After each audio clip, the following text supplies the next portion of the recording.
रहीम आज जो हमने एंटी करप्शन में पिटिशन दर्ज की थी फॉर्म्स 45 के सिग्नेचर्स पे फोर्जरी के लिहाज से आज उस पे आर्ग्यूमेंट्स हुए। हमारा मकसद यहाँ पे ये साबित करना नहीं है कि फौजरी हुई है, वो पूरी दुनिया को पता है कि हुई है। हमारा मकसद इस इलेक्शन कमीशन को और इस निज़ाम को जो ये फौजरी छुपा रही है उसको नंगा करना है। और आज जो इस कोर्ट में डॉक्यूमेंट्स जमा हुए हैं उसमें ये अगर आप देख लें, ये लेक्चरर नौरीन अकरम का बयान है जो एंटी करप्शन को जमा हुआ, जिस पे उनके थंब प्रिंट्स भी है, वो अटेस्टेड भी है और वो ये कहता है कि जो मैंने रिजल्ट फॉर्म 45 का दिखाया है वो सही है और जो सरकारी रिजल्ट है वो गलत है। और ये दूसरा बयान है मिस कुरतुलैन का, और इन्होंने तो अपने अटेस्टेड बयान में लिखा है कि जो इनका पोलिंग स्टेशन था उस पे उन्होंने वोट की तादाद भी लिखी है कि ऑफिशियल वोट की तादाद में जो उन्होंने साइन किया था मेरे 93 वोट थे और मेरे मुखालिफ के जिसको जितवाया गया उसके 0 वोट थे। और उस पोलिंग स्टेशन पे भी रिजल्ट बदल के मेरे वोट -33 लिखे गए और यहाँ पे खास लिखा है कि जो कॉपी जमा की गई जिसमें तैमूर झगड़ा साहब के -33 वोट थे वो मैंने सबमिट नहीं की। ये अटेस्टेड कॉपी पे है। ये काम पूरे पाकिस्तान पे हुआ है। ये मैं भी ट्विटर पे दूंगा आगे। मुझे इस कोर्ट से कोई गिला नहीं है, वो जो भी फैसला करे, लेकिन जो मकसद मैं हासिल करना चाहता था वो हासिल कर दिया। कल इंशाल्लाह मैं सबको बताना चाहता हूं कि 9:30 बजे अगेन 615 दिन के बाद इलेक्शन ट्रिब्यूनल फैसला करेगी कि पिटिशन मेंटेनेबल है या नहीं। यहाँ पे वही वकील जो मेरे खिलाफ वकील है इलेक्शन ट्रिब्यूनल में मुखालिफ कैंडिडेट के, वो प्रिजाइडिंग ऑफिसर्स के वकील बन गए और कह रहे हैं कि इसका फैसला तो इलेक्शन पिटिशन में होना है, और वहाँ पे कह रहे हैं कि ज़ेर ज़बर पेश की वजह से इलेक्शन पिटिशन सुना ही ना जाए।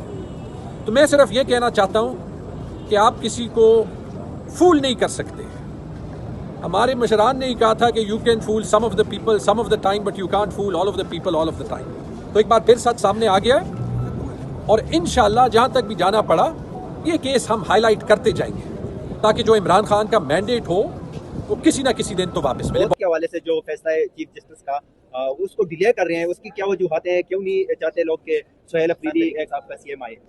हिसाब लगाए, जब इलेक्शन हुए ना तो अपोजिशन ये 115 सीटों में 1 साल की प्री पोल रिगिंग और रिगिंग डे की पूरी कोशिश करने के बाद एक्चुअली 5 सीटें जीती। फॉर्म 45 पे 115 में से 5 सीटें जीती। फिर कुछ सीटों में यह हुआ जो यहां पे कुरतुलैन साहिबा ने कह दिया है कि रिटर्निंग ऑफिसर ने जिसकी भी डायरेक्शन पे वो रिजल्ट चेंज किया और फॉर्म 47 के रिजल्ट बनाए गए। 5 से उन्होंने अपनी सीटें 23 करा दी। फिर उन्होंने दुनिया के भोंडे तरीन प्रोपोर्शनल रिप्रेजेंटेशन के फैसले के थ्रू 30 की 30 रिजर्व सीटें अपनी आप को दिलवा दी 53। अभी वो कह रहे हैं कि वो जो 90 पीटीआई के एमपीएज हैं वो अपना एमपीए चीफ मिनिस्टर ना इलेक्ट करें और जिन तमाम जमातों की मिलके 5 सीटें इस पूरे असेंबली में उनको ये 90 सीटें भी मिल जाए। तो ये इंसाफ और ये मैथमेटिक्स जिसको भी समझ आती है वही जवाब दे। मैं तो इससे ज्यादा इसका जवाब नहीं दे सकता। तरमीम के बाद आप लोगों को इन अदालतों से कितनी उम्मीदें हैं इंसाफ की?